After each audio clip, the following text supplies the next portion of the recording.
Capítulo 8. La visita de Pascua. Entre los judíos el año 12º era la línea de demarcación entre la niñez y la adolescencia. Al cumplir ese año, el niño hebreo era llamado hijo de la ley y también hijo de Dios. Se le daban oportunidades especiales para instruirse en la religión y se esperaba que participase en sus fiestas y ritos sagrados. De acuerdo con esta costumbre, Jesús hizo en su niñez una visita de Pascua a Jerusalén. Como todos los israelitas devotos, José y María subían cada año para asistir a la Pascua, y cuando Jesús tuvo la edad requerida, le llevaron consigo.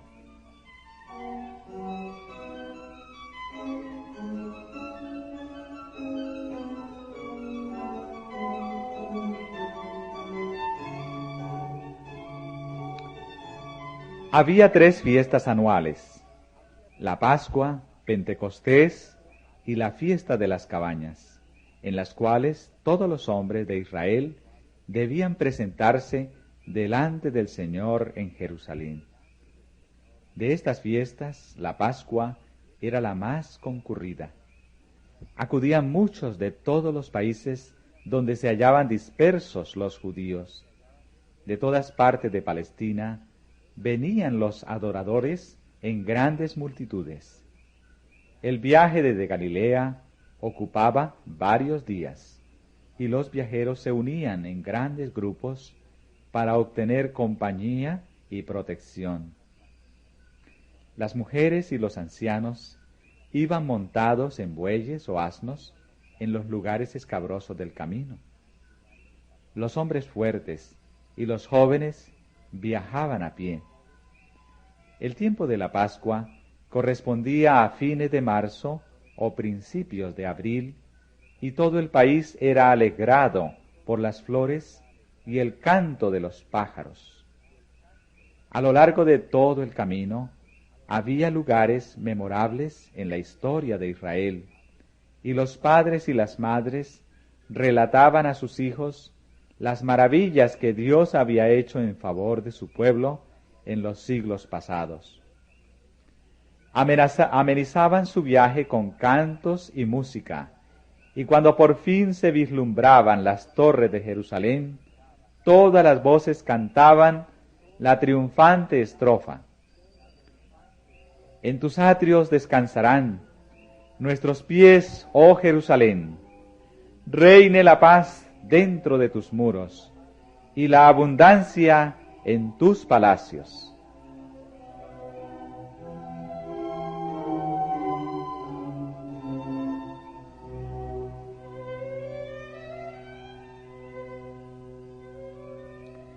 La observancia de la Pascua empezó con el nacimiento de la nación hebrea. La última noche de servidumbre en Egipto, cuando aún no se veían indicios de liberación, Dios le ordenó que se preparase para una liberación inmediata. Él había advertido al faraón del juicio final de los egipcios e indicó a los hebreos que reuniesen a sus familias en sus moradas.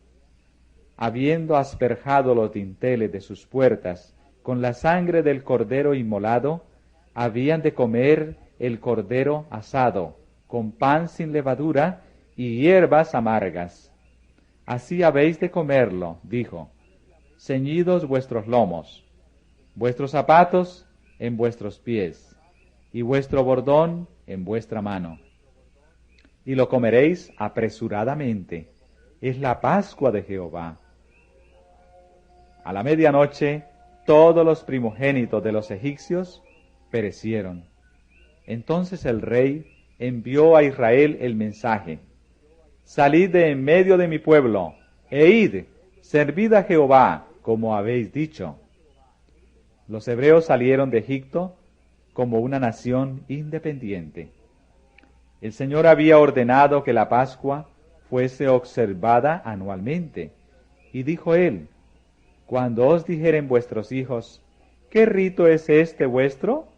Vosotros responderéis, es la víctima de la Pascua de Jehová, el cual pasó las casas de los hijos de Israel en Egipto, cuando hirió a los egipcios. Y así, de generación en generación, había de repetirse la historia de esa liberación maravillosa.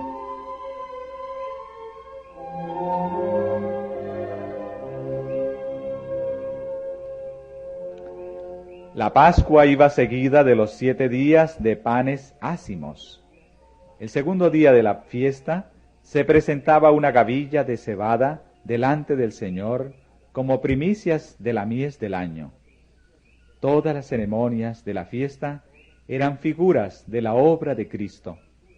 La liberación de Israel del yugo egipcio era una lección objetiva de la redención, que la Pascua estaba destinada a rememorar. El cordero inmolado, el pan sin levadura, la gavilla de las primicias representaban al Salvador. Para la mayor parte del pueblo que vivía en los días de Cristo, la observancia de esta fiesta había degenerado en formalismo, pero ¿cuál no era su significado para el Hijo de Dios?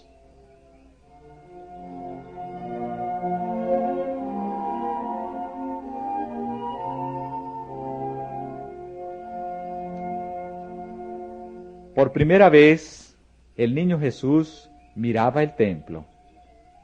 Veía a los sacerdotes de albos vestidos cumplir su solemne ministerio.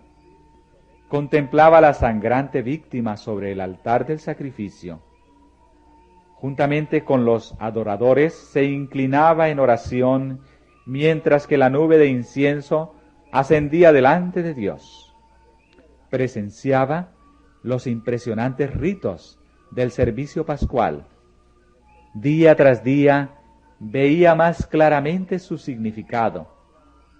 Todo acto parecía ligado con su propia vida. Se despertaban nuevos impulsos en él. Silencioso y absorto, parecía estar estudiando un gran problema. El misterio de su misión se estaba revelando al Salvador.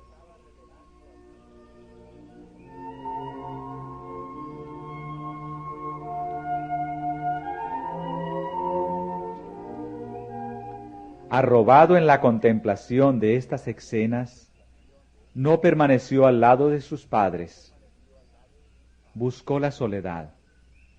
Cuando terminaron los servicios pascuales, se demoró en los atrios del templo, y cuando los adoradores salieron de Jerusalén, él fue dejado atrás. En esta visita a Jerusalén, los padres de Jesús desearon ponerle en relación con los grandes maestros de Israel. Aunque era obediente en todo detalle a la palabra de Dios, no se conformaba con los ritos y las costumbres de los rabinos. José y María esperaban que se le pudiese inducir a reverenciar a esos sabios y a prestar más diligente atención a sus requerimientos. Pero en el templo Jesús había sido enseñado por Dios y empezó enseguida a impartir lo que había recibido.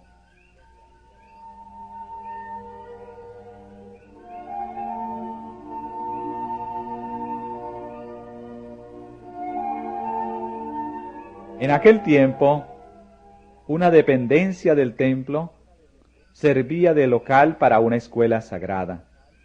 Semejante a las escuelas de los profetas, allí rabinos eminentes se reunían con sus alumnos, y allí se dirigió el niño Jesús. Sentándose a los pies de aquellos hombres graves y sabios, escuchaba sus enseñanzas. Como quien busca sabiduría, interrogaba a esos maestros acerca de las profecías y de los acontecimientos que entonces ocurrían, y señalaban el advenimiento del Mesías.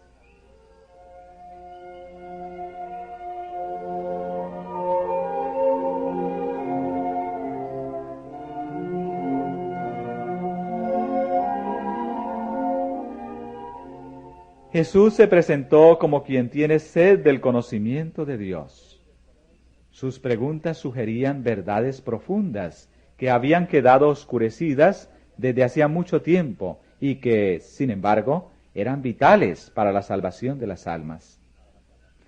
Al paso que cada pregunta revelaba cuán estrecha y superficial era la sabiduría de los sabios, les presentaba una lección divina y hacía ver la verdad desde un nuevo punto de vista. Los rabinos hablaban de la admirable exaltación que la venida del Mesías proporcionaría a la nación judía. Pero Jesús presentó la profecía de Isaías y les preguntó qué significaban aquellos textos que señalaban los sufrimientos y la muerte del Cordero de Dios.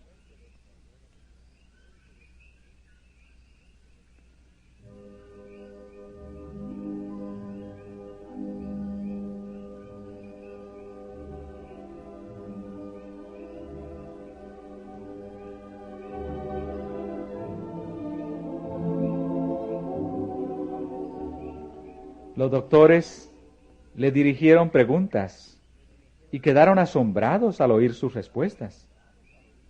Con la humildad de un niño, repitió las palabras de la Escritura, dándoles una profundidad de significado que los sabios no habían concebido. De haber seguido los trazos de la verdad que él señalaba, habrían realizado una reforma en la religión de su tiempo. Se habría despertado un profundo interés en las cosas espirituales. Y al iniciar Jesús su ministerio, muchos habrían estado preparados para recibirle.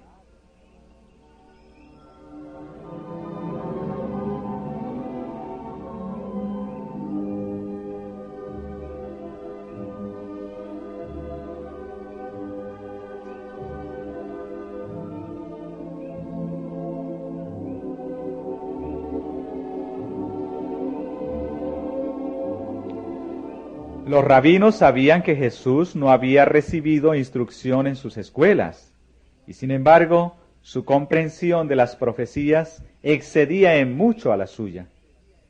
En este reflexivo niño Galileo discernían grandes promesas. Desearon asegurárselo como alumno, a fin de que llegase a ser un maestro de Israel. Querían encargarse de su educación, convencidos de que una mente tan original debía ser educada bajo su dirección. Las palabras de Jesús habían conmovido sus corazones como nunca lo habían sido por palabras de labios humanos. Dios estaba tratando de dar luz a aquellos dirigentes de Israel y empleaba el único medio por el cual podían ser alcanzados. Su orgullo se habría negado a admitir que podían recibir instrucción de alguno. Si Jesús hubiese aparentado tratar de enseñarles, habrían desdeñado escucharle, pero se lisonjeaban de que le estaban enseñando, o por lo menos examinando sus conocimientos de las Escrituras. La modestia y gracia juvenil de Jesús desarmaba sus prejuicios. Inconscientemente se abrían sus mentes a la palabra de Dios, y el Espíritu Santo hablaba a sus corazones. No podían sino ver que su expectativa concerniente al Mesías no estaba sostenida por la profecía, pero no querían renunciar a las teorías que habían halagado su ambición. No querían admitir que no habían interpretado correctamente las Escrituras que pretendían enseñar. Se preguntaban unos a otros, ¿cómo tiene este joven conocimiento no habiendo nunca aprendido? La luz estaba resplandeciendo en las tinieblas, mas las tinieblas no la comprendieron.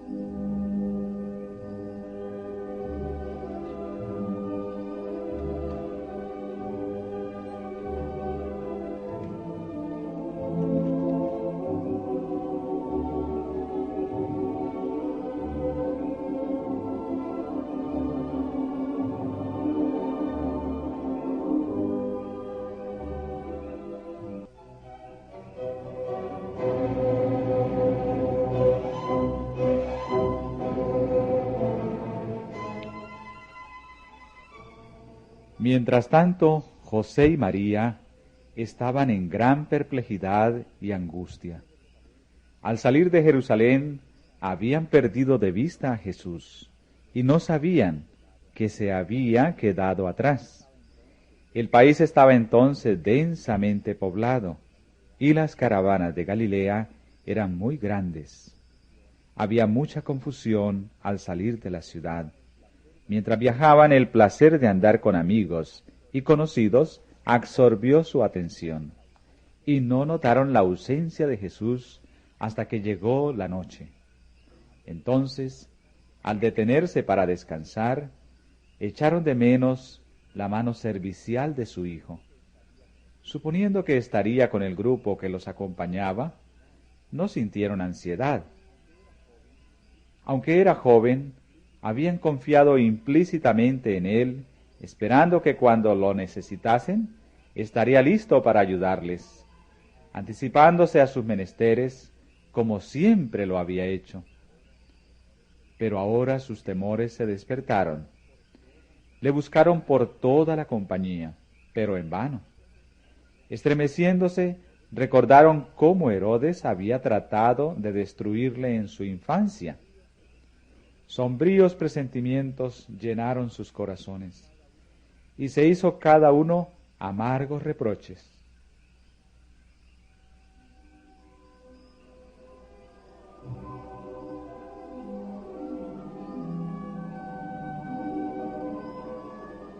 Volviendo a Jerusalén, prosiguieron su búsqueda. Al día siguiente, mientras andaban entre los adoradores del templo, una voz familiar les llamó la atención. No podían equivocarse. No había otra voz como la suya, tan seria y ferviente, aunque tan melodiosa. En la escuela de los rabinos encontraron a Jesús. Aunque llenos de regocijo, no podían olvidar su pesar y ansiedad. Cuando estuvo otra vez reunido con ellos, la madre le dijo, con palabras que implicaban un reproche, «Hijo, ¿por qué nos has hecho así? He aquí tu padre y yo te hemos buscado con dolor».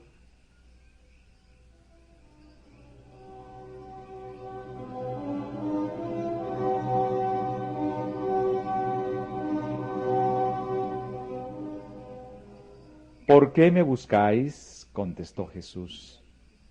¿No sabíais que en los negocios de mi Padre me conviene estar?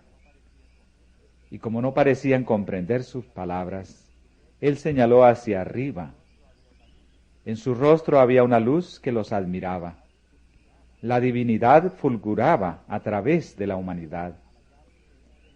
Al hallarle en el templo, habían escuchado lo que sucedía entre él y los rabinos, y se habían asombrado de sus preguntas y respuestas. Sus palabras despertaron en ellos pensamientos que nunca habrían de olvidarse.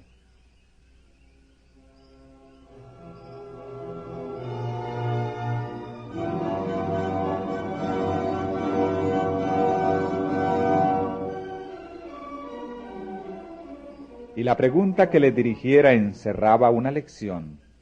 ¿No sabíais?, les dijo, que en los negocios de mi Padre me conviene estar.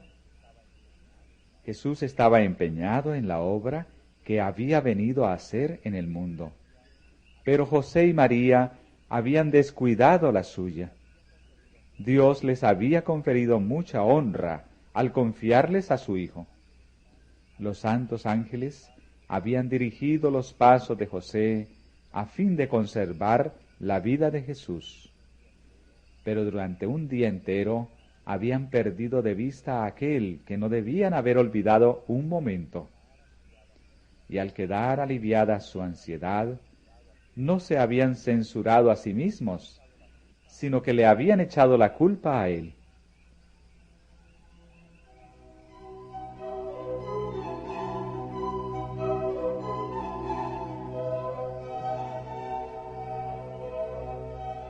Era natural que los padres de Jesús le considerasen como su propio hijo. Él estaba diariamente con ellos. En muchos respectos su vida era igual a la de los otros niños, y les era difícil comprender que era el Hijo de Dios. Corrían el peligro de no apreciar la bendición que se les concedía con la presencia del Redentor del mundo.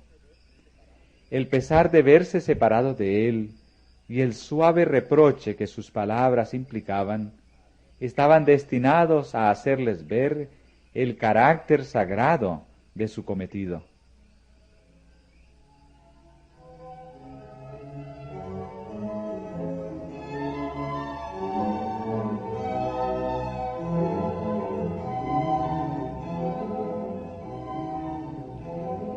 En la respuesta que dio a su madre, Jesús demostró por primera vez que comprendía su relación con Dios. Antes de su nacimiento, el ángel le había dicho a María: «Este será grande y será llamado Hijo del Altísimo, y le dará el Señor Dios el trono de David su padre, y reinará en la casa de Jacob por siempre». María había ponderado estas palabras en su corazón. Sin embargo, aunque creía que su hijo había de ser el Mesías de Israel, no comprendía su misión. En esta ocasión no entendió sus palabras, pero sabía que había negado que fuera hijo de José. Se había declarado hijo de Dios.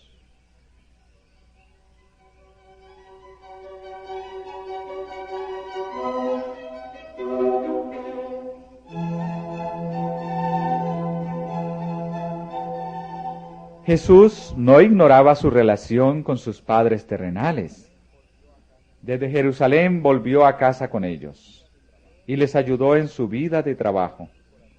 Ocultó en su corazón el misterio de su misión, esperando sumiso el momento señalado en que debía emprender su labor.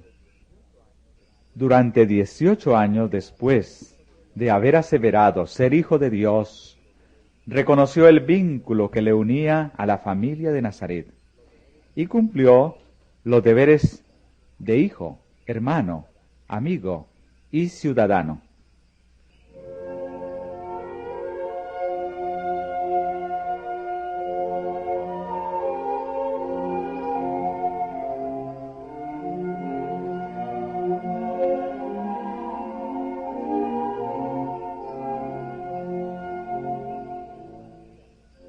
Al revelársele a Jesús su misión en el templo, rehuyó el contacto de la multitud.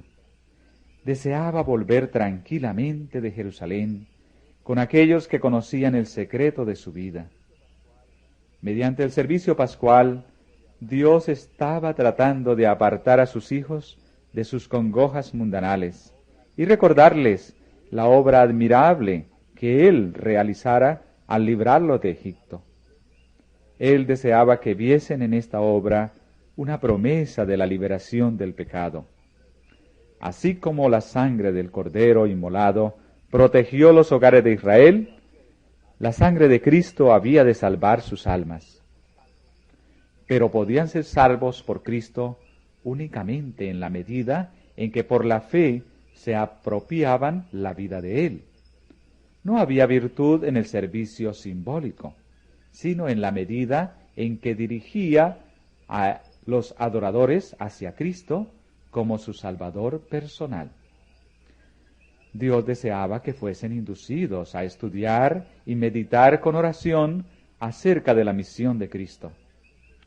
Pero con demasiada frecuencia, cuando las muchedumbres abandonaban a Jerusalén, la excitación del viaje y el trato social absorbían su atención y se olvidaban del servicio que habían presenciado. El Salvador no sentía atracción por esas compañías.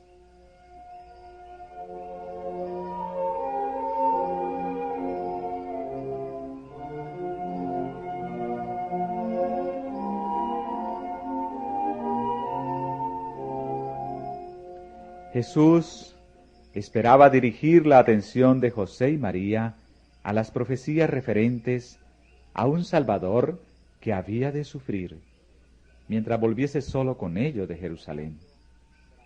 En el Calvario trató de aliviar la pena de su madre. En estos momentos también pensaba en ella.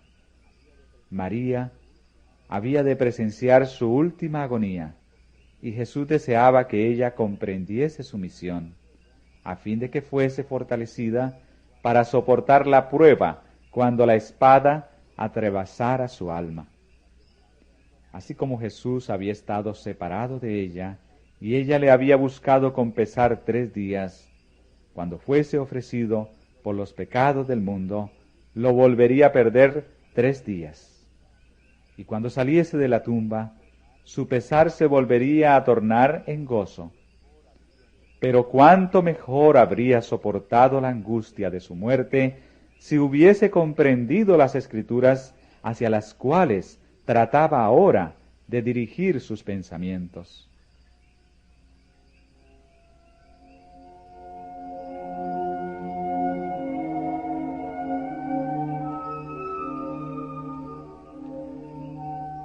Si José y María hubiesen fortalecido su ánimo en Dios por la meditación y la oración, podrían haberse dado cuenta del carácter sagrado de su cometido y no habrían perdido de vista a Jesús.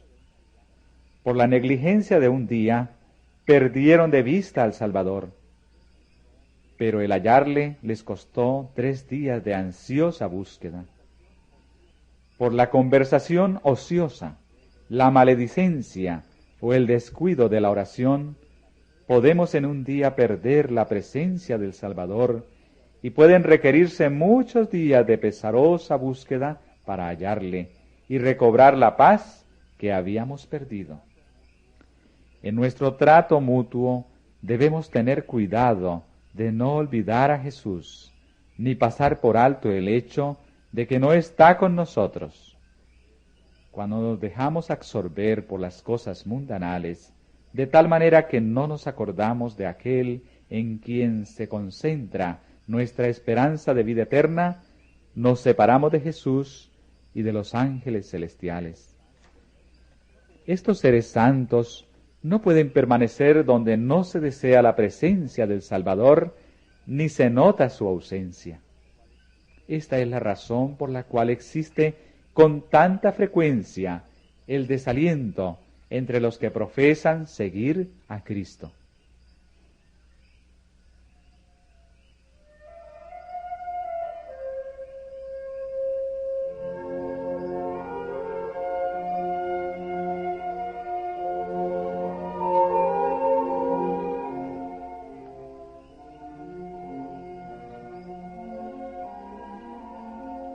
Muchos asisten a los servicios religiosos y se sienten refrigerados y consolados por la palabra de Dios, pero por descuidar la meditación, la vigilancia y la oración, pierden la bendición y se hallan más indigentes que antes de recibirla.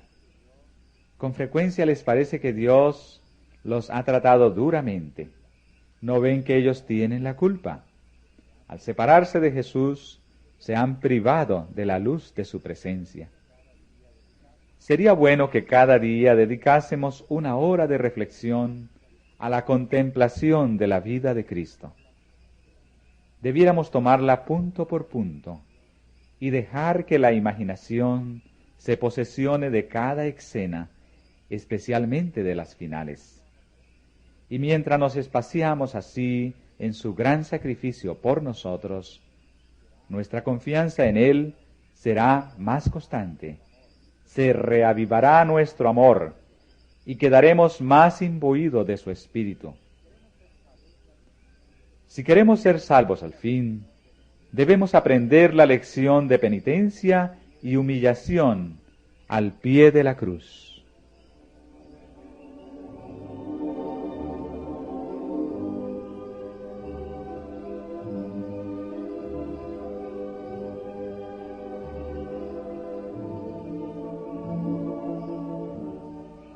Mientras nos asociamos unos con otros, podemos ser una bendición mutua. Si pertenecemos a Cristo, nuestros pensamientos más dulces se referirán a Él. nos deleitaremos en hablar de Él. Y mientras hablemos unos a otros de su amor, nuestros corazones serán enternecidos por las influencias divinas. Contemplando la belleza de su carácter, seremos transformados de gloria en gloria en la misma semejanza.